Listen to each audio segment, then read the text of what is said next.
आज हम ध्यान के विषय में विस्तार से जानने वाले हैं। ध्यान अष्टांग योग या राजयोग का सबसे अधिक महत्वपूर्ण अंग है।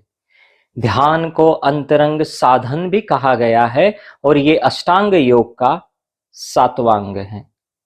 ध्यान एक विज्ञान है जिसके अंतर्गत हम अपने चित्त को एकाग्र करने में सफल होते हैं तथा हमें अपनी मानसिक शक्तियों को एक स्थान पर केंद्रित करने में सहायता मिलती है। ध्यान से ध्येय की प्राप्ति होती है और हमारे सारे क्लेशों का नाश होता है। जिस प्रकार बाधा रहित क्षेत्र में दीपक का प्रकाश फैलता जाता है, ठीक उसी प्रकार ध्यान के नियमित अभ्यास से हमारी आत्मशुद्धि और आध्यात्मिक प्रगति होती है। साधक के द्वारा मन को एकाग्र और एकतान करना ही ध्यान कहलाता है।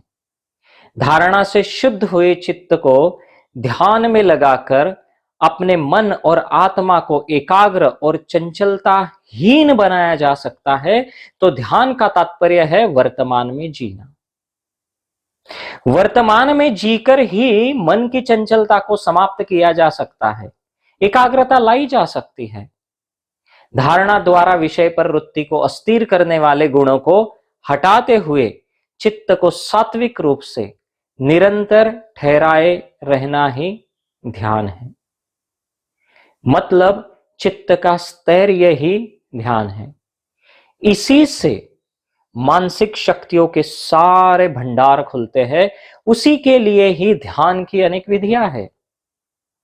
मन, बुद्धि, इंद्रियों का प्राण सहित एक साथ एक ही बिंदु या देश में केंद्रित बने रहना ही उत्तम ध्यान कहलाता है।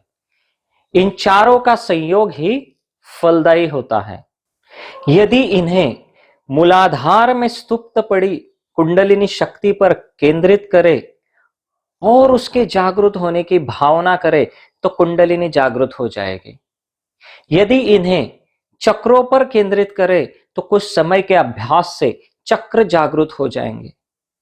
यदि इन्हें पंच महाभूतों पर केंद्रित करे तो अभ्यास से पंच महाभूत वश में आ जाएंगे।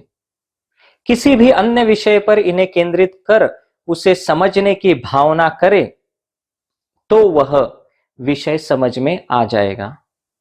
आत्मदर्शन की भावना से यदि इन्हें आत्मा पर केंद्रित करे तो आत्म साक्षात्कार प्राप्त हो जाएगा।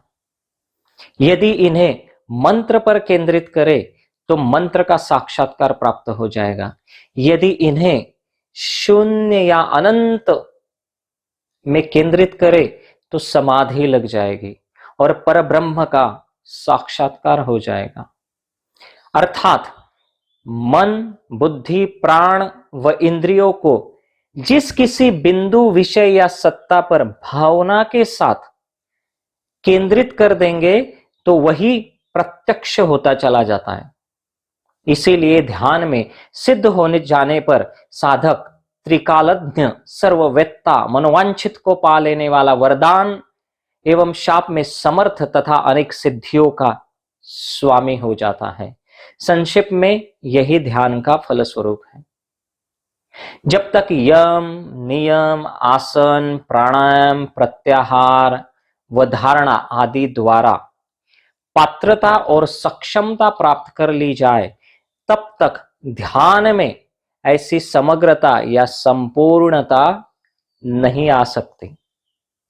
जब एक व्यक्ति अष्टांग योग के ये अंग साध लेता है तो ध्यान की स्थिति स्वयं ही आ जाती है। जिस प्रकार नींद आती है, लाई नहीं जा सकती, ठीक वैसे ही यम, नियम, आसन, प्राणायाम, प्रत्याहार और धारणा को साधने के बाद ध्यान स्वयं ही लग जाता है। फलस्वरूप मन, मस्तिष्क और व्यक्तित्व के सारे विकार दूर हो जाते हैं। कुछ भी बाकी नहीं रह जाता। चित्त में दूसरी वृत्ति उत्पन्न होती ही नहीं। जहां चाहे वही मन, प्राण, इंद्रियों व बुद्धि को स्थिर कर सके और इतनी प्रबल और गहन भावना कर सके, संक्षिप्त में यही ध्यान योग है। महर्षि पतंजलि हमें ध्यान के बारे में बताते हैं कि ये प्रयासहीन है। ध्यान के दो रूप हैं, एक सगुण और दूसरा निर्गुण, अथवा साकार निराकार, मूर्त अमूर्त। किसी रूप, आकार अथवा गुण में चिंतन या ध्यान करना सगुण ध्यान है। ध्यान में एक ही विषय रहता है, उसी का निरंतर चिंतन करता है। ध्यान में निर्विषय होने का अभिप्राय यह है कि जिसका ध्यान करते हैं उससे भिन्न कोई विषय नहीं हो। शून्य, महाशून्य अर्थात अमूर्त या अनंत में ध्यान लगाना ही निर्गुण ध्यान है। सरल शब्दों में सगुण ध्यान में ध्यान का कोई लक्ष्य होता है, किंतु निर्गुण ध्यान में ध्यान का कोई विषय या लक्ष्य प्रकट रूप में नहीं होता है। शून्य में ध्यान क्यों करना चाहिए? समाधि की सिद्धि, कल्याण एवं मोक्ष के लिए शून्य में ही धारणा एवं ध्यान करना चाहिए। जैसा कि कहा गया है, शून्य में ही शक्ति की प्रवृत्ति होती है। शक्ति से वर्ण पैदा होते हैं, वर्णों से मंत्र, और मंत्रों से यह कभी न नष्ट होने वाली ये समस्त सृष्टि होती है। इसीलिए इस जगत की शून्य के रूप में उपासना करनी चाहिए, ऐसा कहा जाता है। स्पष्ट है कि निर्गुण ध्यान बहुत कठिन है, किंतु सगुण ध्यान केवल सिद्धियों तक ही जाता है और निर्गुण ध्यान मोक्ष तक जाता है। सगुण रूप का ध्यान करने पर अणिमा आदि अष्ट सिद्धियां प्राप्त होती है और निर्गुण का ध्यान करने से समाधि, असंप्रज्ञात समाधि, अंततः मोक्ष प्राप्त होता है। अतः निर्गुण ध्यान ही श्रेष्ठ माना जाता है।